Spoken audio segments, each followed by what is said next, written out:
What if the chaos we're seeing in the world right now isn't the problem, but part of the transformation?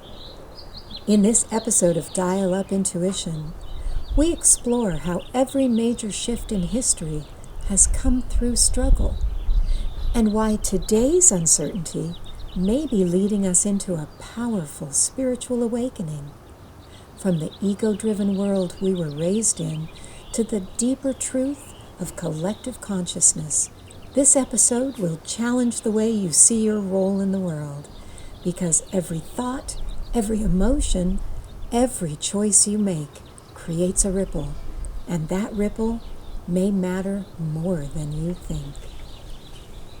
Welcome to Dial Up Intuition, a podcast that invites you to awaken and expand your intuition. I'm your host, Kat Sanders. I was a radio and television broadcaster before a massive brain hemorrhage caused me to flatline. That life-changing event led to a beautiful near-death experience, and when I came back, I returned with some profound truths and the ability to connect with the other side.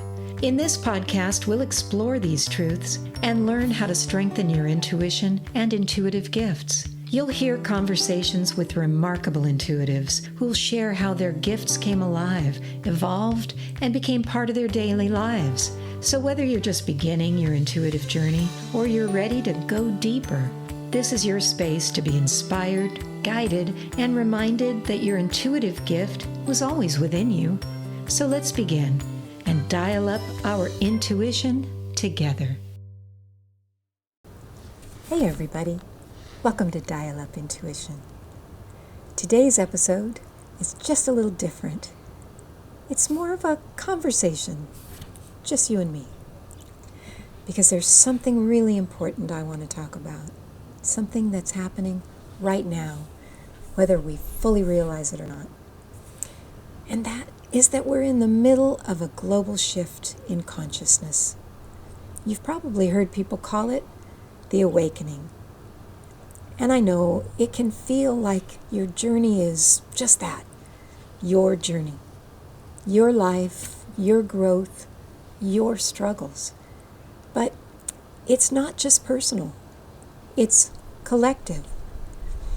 There's something much bigger happening here, and you are a part of it. Everything you think, everything you feel, everything you do, it creates a ripple. And that ripple moves far beyond what you can see. You've experienced it, and I've talked about it before. So you walk into a room where someone is happy, grounded and positive, and suddenly you feel lighter and better. Now, nothing was said, nothing obvious happened, but something shifted. That's energy, that's consciousness, and that is the ripple. Now the opposite is true too. Fear, resentment, negativity, they create ripples of disruption. And it goes on sometimes for miles. Now here's something really interesting. If you look back through history, every major shift in this world, every transformation that changed humanity came after chaos. So it's kind of that idea of no pain, no gain. And it doesn't just apply to individuals, it applies to the world. So now I'm not trying to get really religious on you here, but I want to talk about history. Let's think about the story of Moses. He led the Israelites out of slavery and into the promised land, right? But it didn't just happen during a peaceful time. It happened when things were really, really hard. The Pharaoh was being completely cruel. People were really suffering. It was chaos. And even when they started moving towards something better, it really wasn't easy. But it led to transformation. And then there was Good Friday, right? We call it Good Friday. But if you really want to think about it, Jesus wasn't having a really good day, now was he? He was convicted without a trial. forced to carry a cross, and then he was crucified. So not a great day for him. And yet, what came from that moment was one of the most transformational shifts in belief and consciousness. Then there's the fall of the Roman Empire, right? It brought about the birth of new cultures and the rise of modern nations and international relations. The World War II. Now, that was an awful time. The Nazis had done some horrific things, and they were planning to do awful, awful things.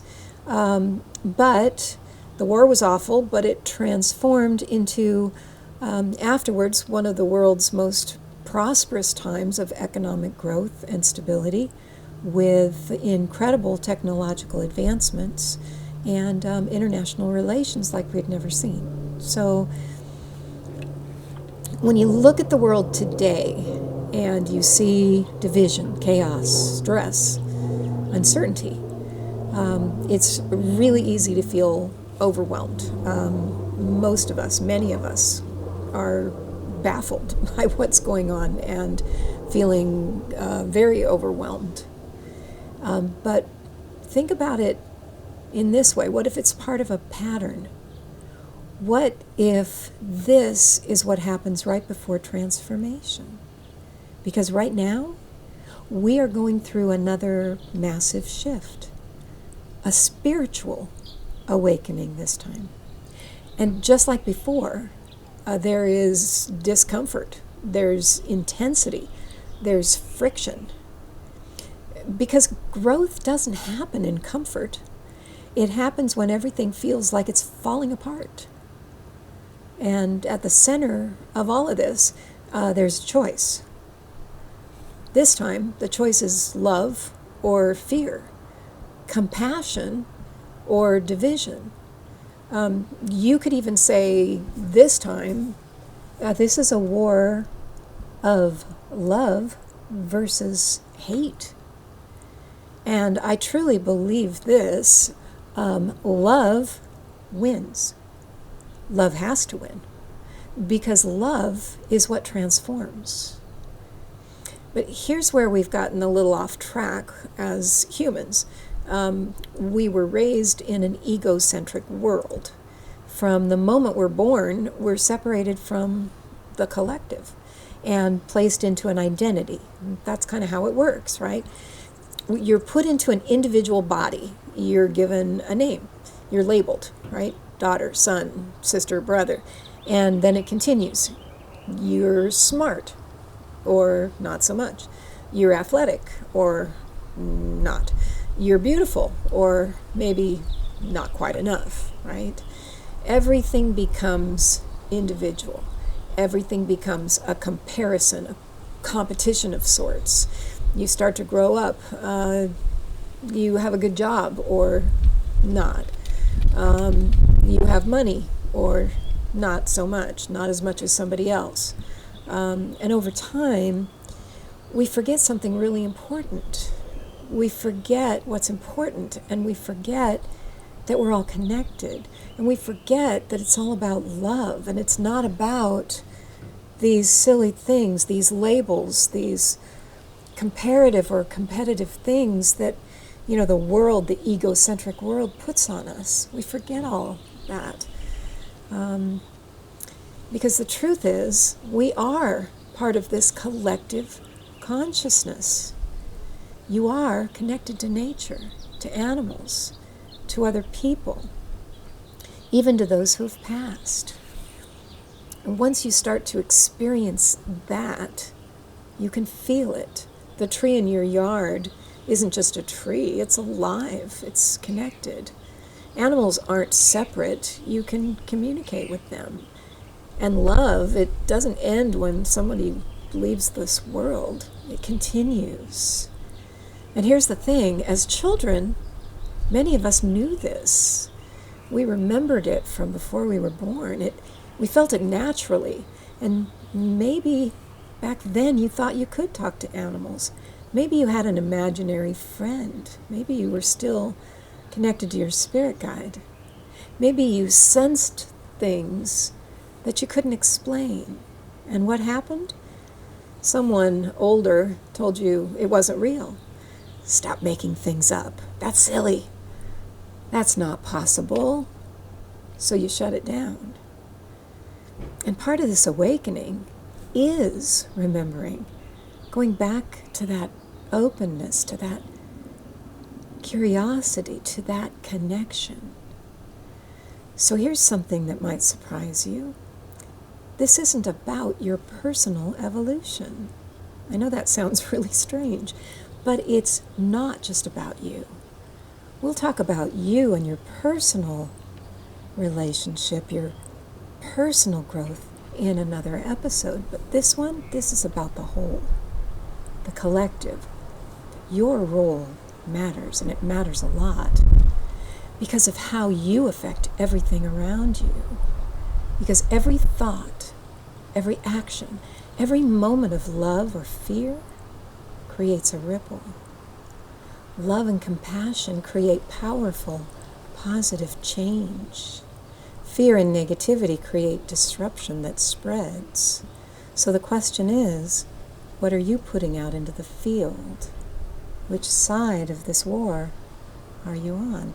And I will tell you, after everything I've experienced, after touching that place of oneness and then coming back here, it feels like an absolute honor to be a part of this, to play even a small role in helping the collective. So how do you stay connected? How will you step into your role in this war? Start simple. Be present. Quiet your mind. Meditate, breathe. Spend time in nature. Trust your intuition. It's your direct connection. Practice gratitude. It shifts your energy. Pay attention to synchronicities. They're guiding you. Be childlike in your openness to it. And most importantly, trust the process. And then bring it into your daily life. Choose the side of love, because you were put here at this time on our planet for a very important reason. You're here now because the world needs you to be part of this shift, this awakening, this time. You're here for this now because it's important and because we need you. Your thoughts, sitting in meditation, sitting in prayer, using your intentions, using your thoughts, using your action. It's very, very important. In stressful times, even with difficult people, limit your negative input, especially online. Surround yourself with positive environments and with positive people, because every moment you are creating a ripple. So ask yourself, what kind of ripple do you want to leave behind? Because that ripple, that's your legacy. That's why you're here. Your team needs you. The world needs you. And you are here right now. Like I said, it's not an accident. You're here at this time for a reason. So even when it feels hard, especially when it feels hard, stay focused and remember your role. Be part of the compassion, part of the love, part of the awakening. I hope you enjoyed this episode of Dial Up Intuition. If it resonated with you, I'd love for you to subscribe, share it with someone who might need to hear it. And until next time, keep dialing up that intuition. I love you.